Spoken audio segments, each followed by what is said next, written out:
সাল্লাল্লাহু আলাইহি ওয়াসাল্লাম সবচেয়ে কোন স্ত্রীকে বেশি ভালোবাসতেন? তিনি বললেন আম্মাজান খাদিজা। আল্লাহ রাসূলের 11 জন স্ত্রী ছিলেন, সবাই সুন্দর ছিল, সবাই সুন্দর ছিল। আম্মাজান খাদিজা ছিলেন একটু বয়স্ক, আর সবাই সুন্দর ছিল, মানে একদম ইয়ং ছিল। তো আল্লাহ রাসূল এই সুন্দরী স্ত্রীদের থেকে আম্মাজান খাদিজাকে কেন বেশি ভালোবাসতেন এবং আল্লাহ পাক কেন আম্মাজান খাদিজাকে সালাম পাঠিয়েছিল, এই গজল আপনাদেরকে শোনাবো আমি। খুব মনোযোগ দিতে হবে এই গজলে, খুব মনোযোগ দিতে হবে, তাহলে আপনারা বুঝতে পারবেন যে মা খাদিজার মর্যাদা কোথায়, আম্মাজান খাদিজাকে আল্লাহ রাসূল কেন এত বেশি ভালোবাসতেন। মন দিয়ে শোনেন, ছোট্ট গজল আমি আপনাদের শুনিয়ে দিচ্ছি আমার মায়েদের জন্য, যে দাম্পত্য জীবন স্বামী স্ত্রীর ভালোবাসা কেমন হওয়া উচিত। আম্মাজান খাদিজা ছিলেন বড় লোকের মেয়ে। আম্মাজান খাদিজার আব্বাজানের অনেক সয় সম্পত্তি, জায়গা জমি, সোনাদানার মালিক ছিল আম্মাজান খাদিজা। একদিন আম্মাজান খাদিজা আল্লাহ রাসূলের কাছে বিয়ের প্রস্তাব দিল, হে আল্লাহর পয়গম্বর, আমি খাদিজা আপনাকে বিয়ে করতে চাই। আল্লাহ রাসূল বলেছিল, খাদিজা তুমি কোথায় আর আমি কোথায়? তুমি বড় লোকের মেয়ে, তোমার আব্বাজানের অনেক সয় সম্পত্তি, আর আমি মোহাম্মদ, আমার তো খাওয়া হয় না, তুমি কেন আমাকে বিয়ে করতে চাও? আম্মাজান খাদিজা বলেছিল, হে আল্লাহর পয়গম্বর, রতনকে রতনই চেনে, আমি জানি আপনি কেমন মানুষ, আমি খাদিজা কথা দিচ্ছি আমি আপনাকে কোনোদিন কষ্ট দেব না। আপনি দিনের দাওয়াত দিতে যাবেন, আমি খাদিজা আপনার ভাত রান্না করে খাওয়াবো। আপনি দিনের দাওয়াত দিতে যাবেন, আমি খাদিজা আপনার জামা কাপড় পরিষ্কার করে দেব। হে আল্লাহর পয়গম্বর, আপনি আমাকে বিয়ে করেন, আমাকে নিরাশ করবেন না। দুজনের বিয়ে হলো। বিয়ে হওয়ার পর সাংসারিক জীবন তাদের কেমন ছিল, খুব মনোযোগ দেবেন এই গজলটাতে আমার মা বোনেরা, বিশেষ করে আপনারা বুঝতে পারবেন স্বামীর সঙ্গে মিল মহব্বত কেমন হওয়া উচিত। কবি ছন্দের মাধ্যমে লিখছে, শুনবেন। কেমন ভালোবাসে নবী আম্মা খাদিজা, কেমন ভালোবাসে নবী আম্মা খাদিজা, যে ভালোবাসায় খুশি হতেন আল্লাহ দয়াময়, যে ভালোবাসায় খুশি হতেন আল্লাহ দয়াময়। কেমন ভালোবাসে নবী আম্মা খাদিজা, কেমন ভালোবাসে নবী আম্মা খাদিজা, যে ভালোবাসায় খুশি হতেন আল্লাহ দয়াময়, যে ভালোবাসা খুশি হতেন আল্লাহ দয়াময়। ধনী ঘরের মেয়ে হয়ে আম্মা খাদিজা নবীর কাছে এসে বলে করব ঝিলকা। ধনী ঘরের মেয়ে হয়ে আম্মা খাদিজা নবীর কাছে এসে বলে করব ঝিলকা। নবী বলে, ও খাদিজা কেন চাও আমায়? নবী বলে, ও খাদিজা কেন চাও আমায়? রতনকে রতনী চেনে অন্য কেহ নয়, রতনকে রতনী চেনে অন্য কেহ নয়।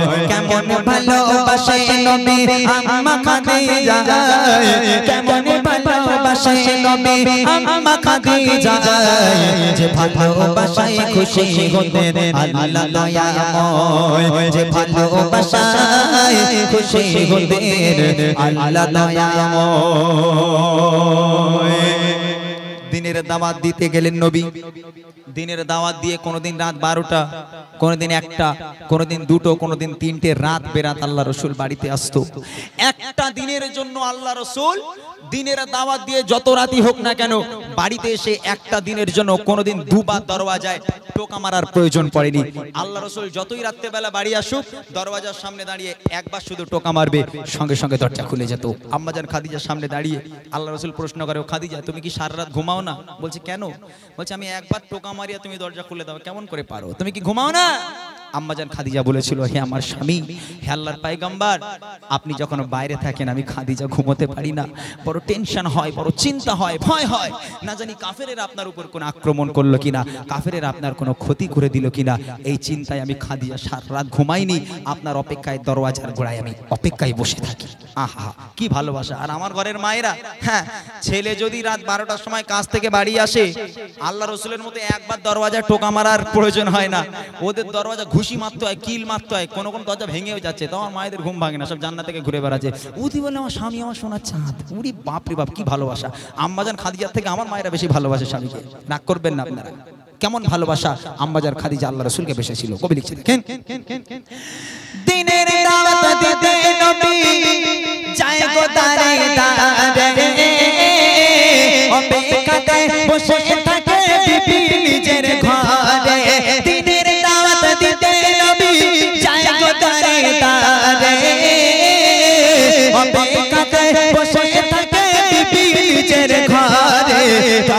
টোকা দেবার সাথে দরজা খুলে যায়, দরজা টোকা দেবার সাথে দরজা খুলে যায়।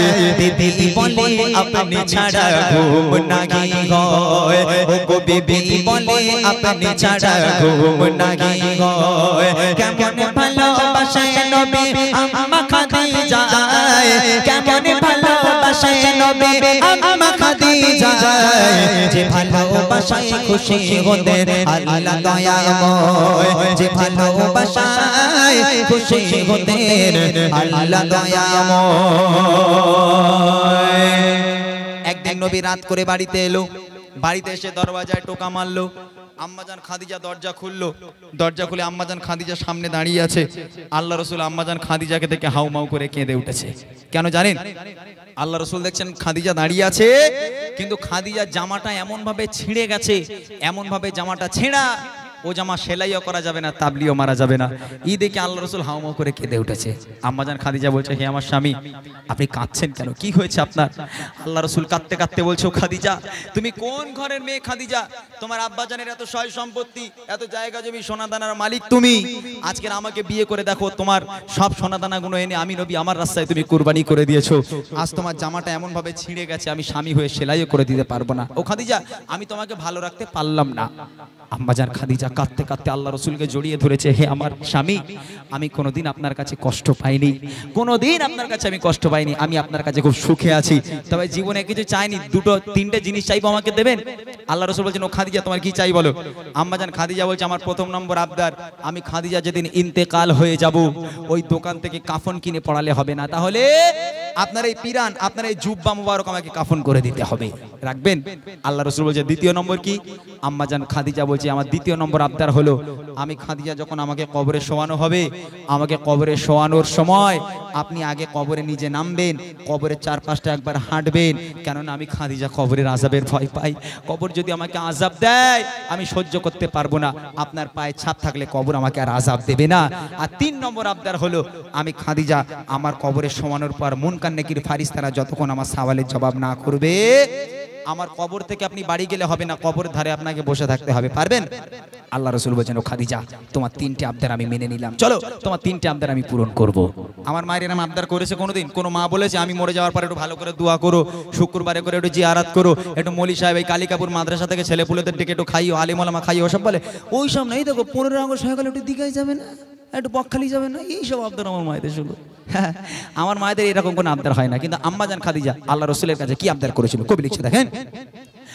বিবি বলে, ও গো স্বামী, মরণের পরে কবরে শোয়াবেন আমায় জুব্বা কাফন করে, কবরের চারিপাশে ঘুরবেন ঘেটে ঘেটে, কবর যেন নাহি পারে আমায় পিষে দিতে, থাকবে বসে ফারিস্তাদের সওয়ালের সময়, থাকবে বসে ফারিস্তাদের সওয়ালের সময়, কবরের কঠিন আযাব বড়ই ভয়ের হয়, ও গো কবরের কঠিন আযাব বড়ই ভয়ের হয়। কেমন ভালোবাসে নবী আম্মা খাদিজা, কেমন ভালোবাসে নবী আম্মা খাদিজা, যে ভালোবাসায় খুশি হতেন আল্লাহ দয়াময়, যে ভালোবাসায় খুশি হতেন আল্লাহ দয়াময়। ইন্তেকাল হয়ে গেল, আম্মাজান খাদিজা মারা গেল। প্রথম নম্বর আবদারে জুব্বা দিয়ে কাফন পরাতে হবে, আল্লাহ রসুলের জুব্বা দিয়ে কাফন পরানো হলো। দ্বিতীয় নম্বর আবদার, আল্লাহ রসুলকে কবরে নামতে হবে, তারপর খাদিজাকে শোয়াতে হবে।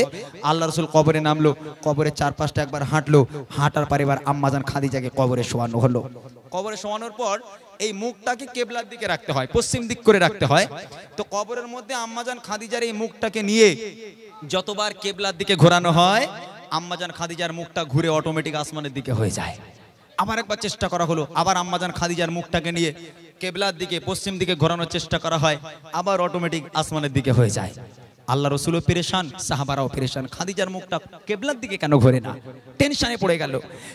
তিনবার চেষ্টা করার পর তারপরও আম্মাজান খাদিজার মুখটা কেবলার দিকে কেউ ঘোরাতে পারে না, অটোমেটিক ঘুরে আসমানের দিকে হয়ে যায়। সঙ্গে সঙ্গে আল্লাহ পাক বন্ধুর কাছে খবর পাঠালে, আমার বন্ধু চিন্তা করবেন না, চিন্তার কোনো কারণ নেই। আমি আল্লাহ চাই না খাদিজার মুখটা কেবলার দিকে থাক, কেননা খাদিজা দ্বীন ইসলামের জন্য, কোরআনের জন্য, আমি আল্লাহ আমার জন্য এত কষ্ট করেছে, এত রক্ত ঝরিয়েছে, নিজেকে এত কুরবানি করেছে। আমি আল্লাহ খাদিজার উপর এত খুশি হয়ে গেলাম। আমি আল্লাহ চাই না খাদিজার মুখটা কেবলার দিকে থাক, আমি আল্লাহ চাই খাদিজার মুখটা আসমানের দিকে হয়ে থাক, যাতে করে আমি আল্লাহ আরশে মুআল্লায় বসে বসে আমি আমার খাদিজাকে প্রতিনিয়ত দেখতে পারি। একবার জোরে বলুন না সুবহানাল্লাহ। আহা, কোন মহিলা, কোন নারী খাদিজা? আল্লাহ পাক বলছে কেবলার দিকে ঘোরাস নে ওকে, তোদের সবার কেবলার দিকে মুখ ঘোরা, কিন্তু খাদিজার মুখটা আসমানের দিকে রাখ। আমি আল্লাহ খাদিজাকে সব সময় দেখবো, আর খাদিজার মুখটা যেন আমার সোজাসুজি থাকে। আহা, এই হলো সেই নারী যাকে আল্লাহ রাসূল নিজের জীবনের থেকে বেশি ভালোবাসতেন, এবং আল্লাহ পাক আরশে মুআল্লায় বসে বসে আম্মাজান খাদিজাকে সালাম পাঠিয়েছিল। শেষ কথায় কবি লিখছে, দেখেন, সবাই খাদিজাকে কেবলাতে মুখ করে, ততবারে আসমানে দুই দিকে যায় যে ঘোরে। সবাই খাদিজাকে কেবলাতে মুখ করে, ততবারে আসমানে দুই দিকে যায় যে ঘোরে। আল্লাহ বলে ও গো নবী চিন্তার কিছু নাই, আল্লাহ বলে ও গো নবী চিন্তার কিছু নাই।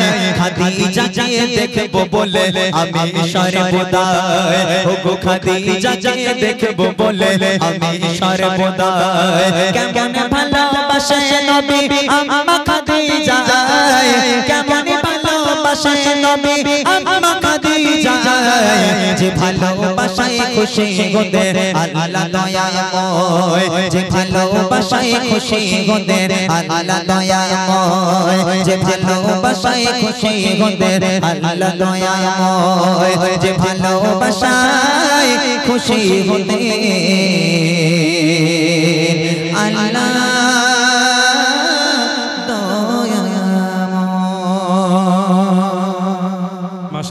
শুনলেন সুন্দর একটি কালাম। আমার মনে হয় না সবাই শুনেছে, অনেক লোক গল্প করছিল, আমি এখান থেকে দেখতে পাচ্ছি। হ্যাঁ, ঘটনামূলক কালামে একটু মন